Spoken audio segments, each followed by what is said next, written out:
Hey, this message is for anyone who is suffering from someone who is plotting against you, anyone who has an enemy coming up this weekend and you are just not looking forward to dealing with them, or anyone who has someone who is lying against. If you have someone who is lying on you, someone who is plotting against you, someone who is acting unjustly towards you, this message is for you. If you know for a fact that someone is treating you unfairly, or someone has it out for you, someone means you harm, someone does not mean you good. If any of those things apply to you, then this message for this week is for you. For those of you who have never been here before, my name is Shelomith, and I would like to welcome you to another detour to Destiny Sunday School. So let's get right into it. So this morning I was reading Psalm 2, and Psalm 2 talks about how enemies plot against us and they lay out traps for us, but God sees and God laughs. In other words, God sees it and God is already 5 steps ahead of them, and no weapon formed against you or any of God's children will prosper. The truth of the matter is, if people knew how much God loves you, and if people were really aware of how much God is involved in every detail, they would not even bother to plot against you. They would not even bother to lie on you. A person who lies on you, a person who plots on you, they honestly just don't know who they are dealing with if you are a child of God. And let me tell you, even if it seems as if they are winning, even if it seems as if they are making headway, I promise you, and I can only promise you because the word promises you, those weapons aren't prospering. They're laying their own trap. They are setting up devices against themselves when they set up plots and schemes against God's children. So I just wanted to come on and encourage you to not fear, to not fret, to not worry. I don't care what they're plotting. I don't care what your enemies are scheming up. I don't care who they're partnering with. I don't care what extent they are going to try to bring you down. It does not matter. I just want you to stay encouraged. I want you to not worry. I want you to know that God sees everything. Even the hairs on your head are numbered. So God knows, and God has already come in, and God has already taken care of it and already made you victorious. God has not given us a spirit of fear, but of love, power, and a sound mind. So you don't have to be in fear worrying about what someone is plotting against you. You don't have to be in fear and worry about how someone is lying on you. You don't have to worry about that. Now, I will say be smart, right? So don't be your own enemy, meaning don't do things that are an enemy to yourself. That means stay in integrity, do things God's way. That means be upright. Don't put yourself in a bad situation foolishly, right? So stay within God's protection. And the way you stay within God's protection is you stay within God's will. You do things that are right. You walk in his ways. You do things that are on the up and up. You do things the way he tells us to. So I just wanted to leave you with that. Someone needs to hear that. Someone needs to know not to worry about what someone is doing. Someone watching needs to know that you don't have to lose sleep over the fact that they lied on you. Everything in the dark will come to the light, and God sees. Don't let them take you out of your element. Don't let them make you sin. Don't let them make you do something that you shouldn't do because you're desperate or you feel as if you have to protect yourself. Don't even bother, um, staying up trying to figure out how to be 3 steps ahead of them, 4 steps ahead of them. I mean, be in wisdom, but there's a thin line between walking in wisdom and then just trying to control the situation, right? So the best thing to do, if you know someone is plotting against you, if you know someone is lying on you, speak the truth and leave it alone. Go to the people who matter and speak the truth. If you know someone is plotting against you, then ask God for wisdom. Pray, like, God, this person is plotting against me. What strategy should I take? A lot of times when you read the Old Testament, especially in Kings, when they would go up and they would get ready to war against other nations, they would always pray for strategy. So if you feel as if someone is plotting against you, pray for strategy, but pray and don't worry. So that means pray. And if you don't hear something immediately, It may be that you just don't need to worry about it, or the answer will come later. But pray and don't worry. When you feel an unction, when you feel that you should go a certain way, don't overthink it. Don't get caught up in being paranoid.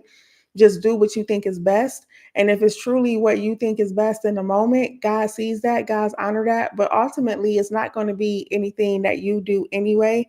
It's going to be God's hand. God's hand over the situation is your victory. So I would like to leave you with Psalm 2, and it says this. Psalm 2 says,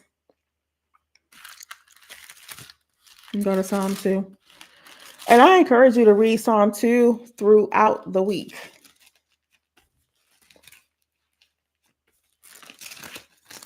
Psalm 2 says this. Psalm 2 says, why does the heathen rage and the people imagine a vain thing? The kings of the earth set themselves, and the rulers take counsel together against the Lord and his anointed, saying, let us break their bands asunder and cast away their cords from us. He that sits in the heavens shall laugh. The Lord shall have them in derision. It says, then shall he speak unto them in his wrath and vex them in his sore displeasure. It says, yet have I set my king upon my holy hill of Zion. I will declare the decree. The Lord has said unto me, thou art my son. This day have I begotten thee. Ask of me, and I shall give thee the heathen for thine inheritance, and the uttermost parts of the earth for your possession. Thou shalt break them with a rod of iron. Thou shalt dash them in pieces like a potter's vessel. Be wise now, therefore, O ye kings, be instructed, ye judges of the earth. Serve the Lord with fear and rejoice with trembling.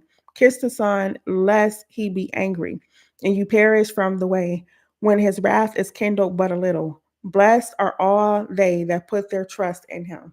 So it's saying, blessed are you if you put your trust in God.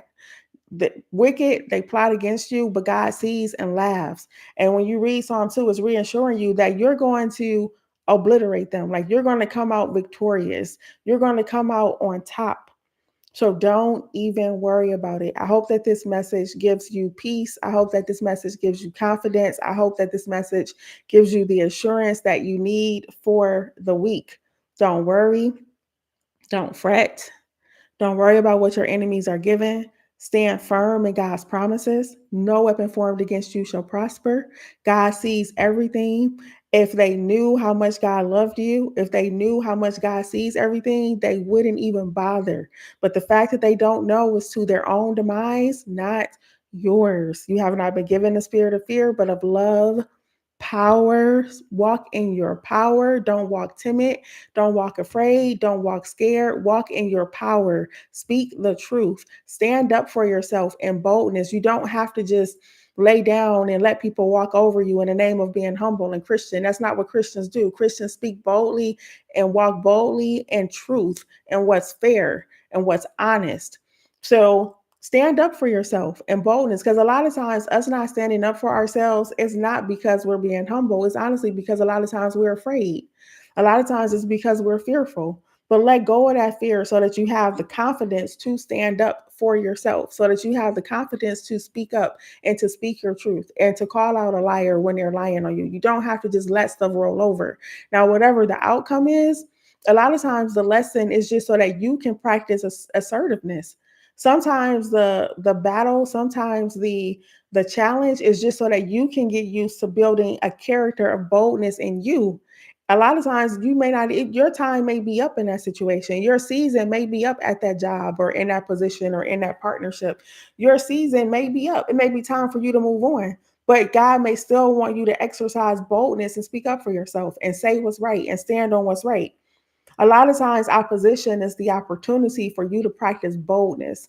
A lot of times, opposition is the opportunity for you to practice and get comfortable with being assertive. A lot of times, a confrontation is practice so that you can get used to walking in your power.